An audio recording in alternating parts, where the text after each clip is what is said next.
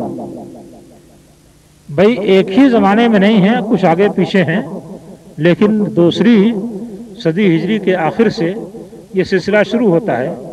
امام مالک نے البتہ اس سے پہلے لکھا ہے، اور امام احمد بن حنبل نے بھی اس سے کسی قدر پہلے لکھا ہے، لیکن وہ ایک تسلسل کے ساتھ، یعنی زمانے کے تسلسل کے ساتھ وہ لکھی گئی ہیں. اس وقت سے مثلا لکھی جانی شروع ہوئی تو تقریباً آدھی صدی کے اندر یا 5 صدی کے اندر وہ کتابیں لکھ کر کے تیار ہو گئی. یہ یا زیادہ زیادہ 1 صدی کے اندر کتابیں کچھ پہلے کچھ آگے لکھی گئیں اور اس طریقے سے مکمل ہو گئیں. تو یہ ہے ان کی تاریخ لکھی جانے کی. اور کیا اصول میں تھا؟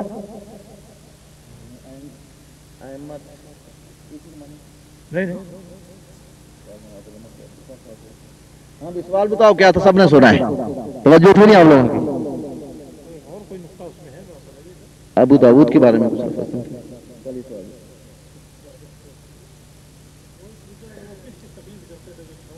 پہلے ہو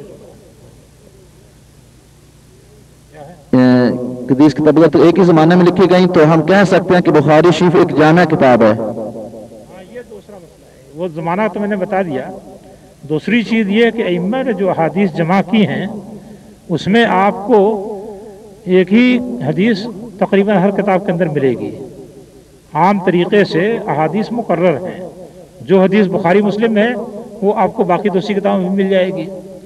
تو بیشتر حدیثیں مقرر ہیں، لیکن ہر کتاب میں کچھ ایسی احادیث بھی آ گئی ہیں جو کہ دوسری کتابوں کے اندر نہیں ہیں. یعنی کچھ تھوڑی سی احادیث جو ہیں ہر کتاب کے اندر منفرد ہیں. آپ اگر دین سیکھنا چاہتے ہوں احادیث کے ذریعے سے تو بخاری سب سے زیادہ صحیح کتاب ہے. اس کو اگر لے لیں اور اس کا مطالعہ کریں تو آپ کے دین کی تقریباً 95% ضرورت صرف اسی ایک کتاب سے پوری ہو سکتی ہے. ہاں، تو اس طرح سے جو سب سے زیادہ صحیح کتاب ہے اس کتاب کے ذریعے سے آپ اپنی حاجت دین کی تقریباً 95% پوری کر سکتے ہیں. اور بہت سی احادیث ایسی ملیں گی کہ جو آپ کے عمل سے آگے ہیں، یعنی جس پر آپ عمل نہیں کر رہے ہیں اور وہ حدیث موجود ہے. باقی جو 5% ہیں شاید اس سے تو آپ کو سابقہ ہی نہ پڑے، لیکن آپ کو سابقہ پڑے تو ان کتابوں کے اندر آپ کو وہ احادیث مل جائیں گی. اور اگر ان احادیث کو آپ پڑھنا چاہیں تو ایک سہولت یہ بھی ہے کہ مسلمانوں نے جتنے فنون لکھے ہیں ان سارے فنون میں سب سے زیادہ آسان ہی کتابیں ہیں. بھائی حالت یہ تھی کہ میں خود پڑھاتا تھا، فقہ کی کتاب پڑھاتا تھا تو 1 گھنٹے میں چند سطریں ہوتی تھی، یعنی آدھا صفحہ پورا نہیں ہو پاتا تھا، جبکہ وہ موٹا موٹا لکھا ہوا تھا. اور اسی 1 گھنٹے میں کئی صفحے صحیح بخاری کے پڑھا لیتا تھا. صحیح بخاری کے کئی صفحے جتنی دیر میں ہوتے تھے، فقہ کا آدھا صفحہ بھی نہیں ہو پاتا تھا. ان دونوں میں اتنا فرق تھا. اور مشکل اور آسان کا یہ فرق تھا. تو احادیث عام طریقے سے آپ کو بالکل آسان ملیں گی، اور یہ بات بالکل معقول بھی ہے، کیونکہ نبی صلی اللہ علیہ وسلم کو اپنی مراد آسانی کے ساتھ بیان کرنے کا جو فن اللہ تعالیٰ نے دیا تھا وہ کسی اور کو نہیں مل سکا تھا. اس لیے آپ جو بات بیان کرتے تھے بالکل سہل اور آسان ہوتی تھی، اور باقی دوسرا آدمی جب مراد بیان کرتا تو اس میں مشکلات اور پیچیدگیاں پیدا ہوتی تھی. اگر 5% 10% احادیث ایسی ہوں جن کے سمجھنے میں کوئی دشواری یا مشکل پیش آئے تو آپ دوسرے اہل علم سے رجوع کر کے اس کو بھی سمجھ سکتے ہیں.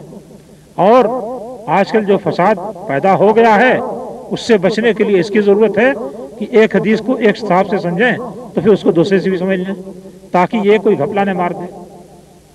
ہاں، یہ بالکل بات صاف ہے کہ لوگوں کے علماء کے گھپلے سے بچنے کے لیے ایک ہی حدیث کو آپ 2 آدمی یا 3 آدمی سے پوچھ لیجیے، آپ کے سامنے صحیح بات واضح ہو جائے گی.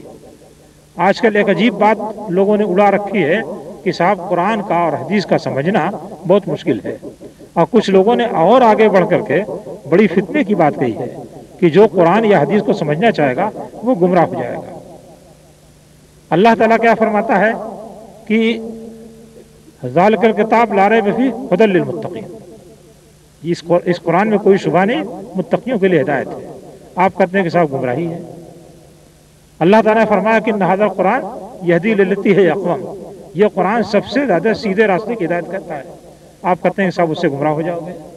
بتائیے، اللہ تعالیٰ کو بھی جھٹلانے کی کوشش کی گئی ہے. معلوم نہیں دین کے نام پر کیا تماشا چلایا جا رہا ہے. اللہ تعالیٰ سب کو ہدایت دے اور سب کی رہنمائی فرمائے.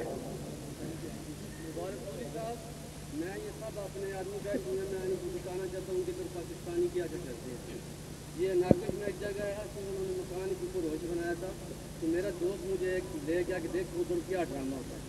میں بھی ادھر چلا گیا تو بولتا ہوں بکرا مکرا ذبح کرتے ہیں، سب کچھ کرتے ہیں. تو اوپر بہت آدمی بیٹھے ہوئے، ہم بھی ان میں شامل ہو گئے. وہ کیا کریں تو میں نے بھی مذاق کے طور پر ان میں کرنا شروع کر دیا. وہ میری طرف دیکھنے لگے کہ یہ کون سا آدمی ہے. میں نے ان سے پوچھا یہ کس کا طریقہ ہے، کیا یہ رسول کریم صلی اللہ علیہ وسلم نے یہ طریقہ کیا ہے؟ تو بولتے ہیں کہ رسول کریم صلی اللہ علیہ وسلم جہاز میں نہیں بیٹھے، تم کیوں بیٹھتے؟ مجھے یہ وہ سوال کرتے ہیں. کتنے غلط لوگ ہیں، بہت آدمی اکٹھے ہوتے. پھر نماز کا بھی وقت چلا گیا. میں نے بولا کہ تم لوگوں نے نماز نہیں پڑھی. مجھے ایک میرا دوست لے گیا، بہت بڑا اوپر یہ چھت کا بلڈنگ کے اوپر بہت پاکستانی اکٹھے ہوتے. تو مجھے بہت شرمندگی کہ میں نے دیکھا کہ ایسے ایسے ہوئی ہمارے مسلمان بھائی. جب میں نے ان سے سوال کیا بھائی یہ کام کیوں کر دیا تم، کیا یہ رسول کریم صلی اللہ علیہ وسلم؟ مجھے آگے سے جواب دیتے ہیں کہ رسول کریم صلی اللہ علیہ وسلم جہاز میں نہیں بیٹھے، تم کیوں بیٹھتے جہاز؟ تو آپ ان سے یہ پوچھئے اگر کبھی موقع ہو تو کہ نبی صلی اللہ علیہ وسلم تو پاکستان میں نہیں رہتے، تم پاکستان میں کیوں رہتے ہو؟ ہاں ہاں ہاں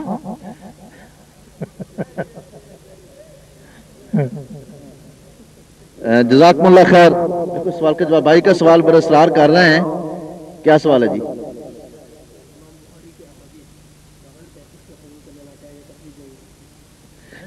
سائل کا سوال ہے کیا بخاری کی احادیث بغیر تحقیق کے قبول کر لینا کیا یہ تقلید نہیں ہے؟ تقلید کس کو کہتے ہیں؟ کسی شخص کی بات دین کے سلسلے میں بغیر دلیل کے قبول کر لی جائے.